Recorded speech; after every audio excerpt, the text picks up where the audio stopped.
Assalamualaikum warahmatullahi wabarakatuh.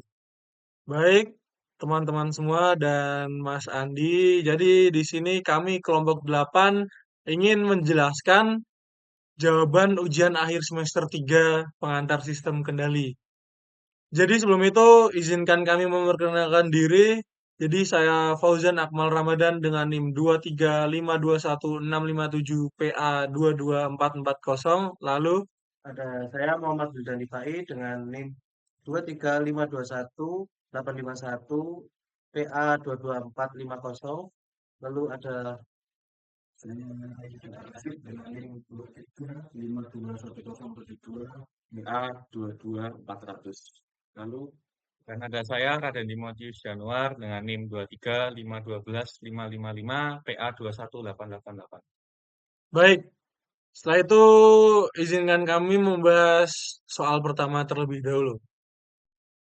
Baik, izinkan saya membaca soalnya terlebih dahulu, yaitu yang pertama, sebuah quadrotor digunakan untuk pengambilan gambar udara. Quadrotor memiliki 4 rotor utama yang menghasilkan gaya angkat atau lift force dari gaya dorong atau thrust force. Nah, modelkan dinamika gerakan quadrotor dalam sumbu vertikal Z dengan mempertimbangkan gaya gravitasi dan gaya angkatnya. Jadi yang A, ini kita disuruh menuliskan model matematika sistem dalam bentuk persamaan diferensial. Lalu yang B, kita disuruh untuk menggambarkan arah gaya. Yang C, mentransformasikan model tersebut ke domain Laplace untuk menghasilkan fungsi alih antara gaya angkat F lift sama dengan U dan posisi vertikal atau Z terus atau Z S per US. Oke, jadi jawaban untuk yang pertama atau model matematika sistem dalam persamaan diferensialnya itu tuh di sini quadrotor memiliki dinamika gerakan vertikal Z yang dipengaruhi oleh gaya angkat F lift dan gaya gravitasi mg. Jadi model matematikanya adalah mz dot sama dengan F lift min mg.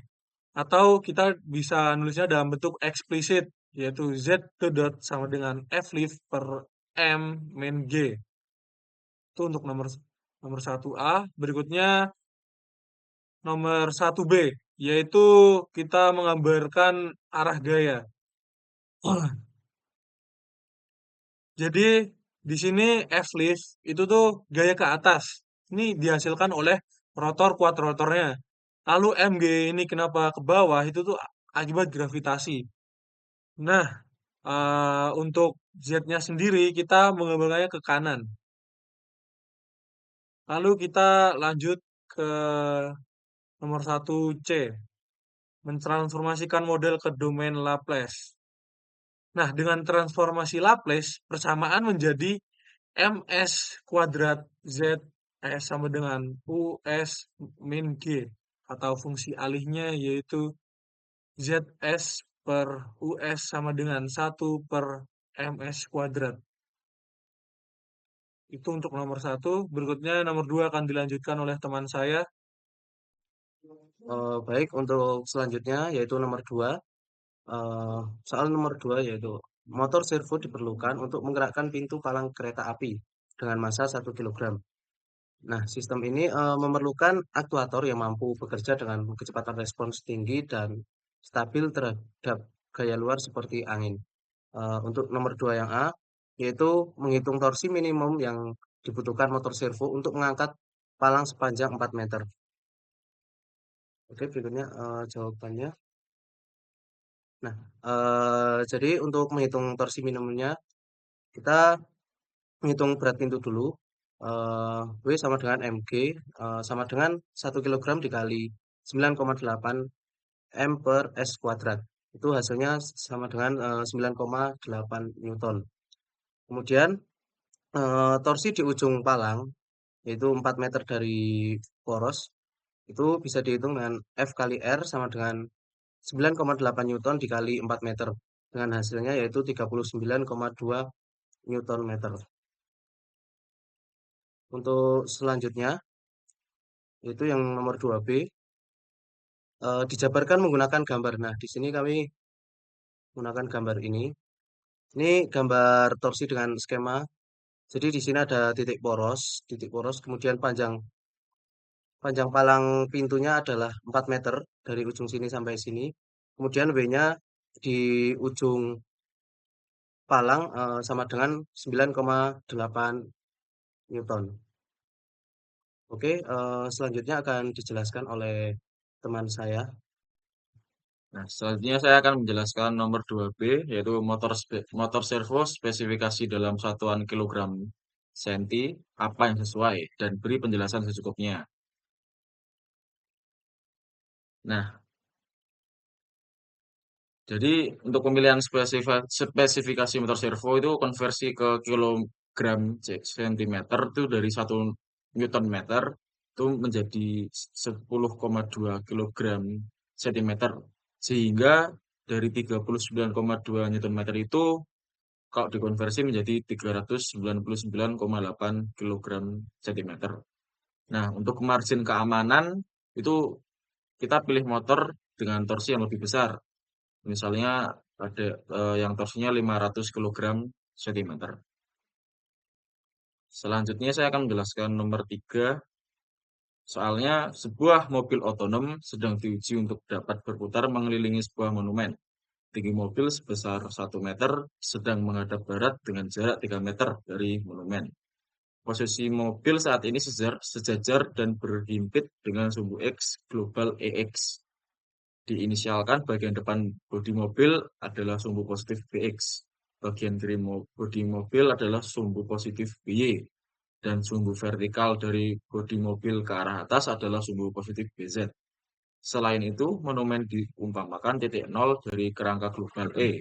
Sumbu bumi utara adalah sumbu positif EX. Barat adalah sumbu positif EY. Dan arah vertikal ke atas adalah sumbu positif EZ. Soal yang A, gambarkan geometri kasus di atas. Dan ini adalah gambar kita, gambar geometri nomor 3A, mobil otonom berputar mengelilingi monumen. Nah, gambar ini meliputi mobil yang ada tanda titik pada utara ini sebagai titik pada lingkaran dengan radius 3 meter. Dan monumen di titik 0,0 sebagai pusat lingkaran dan sumbu global EXEY dan sumbu lokal mobil BX-BY. Nah, selanjutnya yang B akan dijelaskan oleh rekan saya.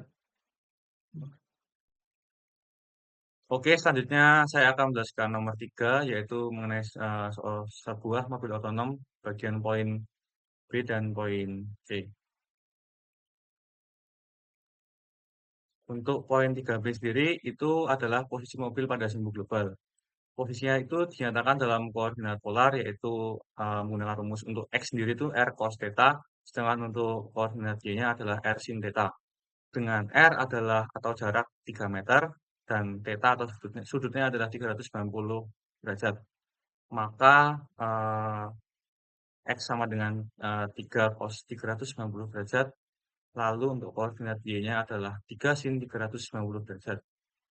Karena 390 derajat itu perputarannya tiap 360, maka 390 derajat sama dengan 30 derajat. Untuk koordinat X sama dengan 3 cos 30 derajat sama dengan 3 dikalikan akar 3 per 2. Atau hasilnya mendekati 2,598 meter. Untuk koordinat Y adalah 3 sin 30 derajat atau sama dengan 3 kalikan 0,5 sama dengan 1,5 meter.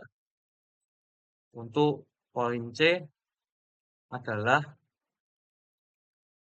bagaimana jika terjadi drift sebesar 5 derajat terhadap posisi mobil di lintasan ini. Jika terjadi drift sebesar 5 derajat, drift akan menyebabkan perubahan arah sebesar 5 derajat sehingga posisi akhir mobil akan sedikit melenceng.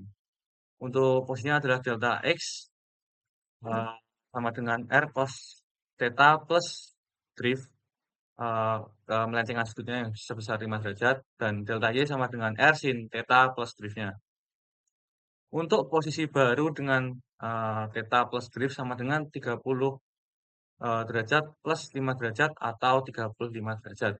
Maka delta X yang baru adalah 3 cos 35 derajat atau sama dengan 3 kalikan kurang lebih 0,819, hasilnya mendekati 2,457.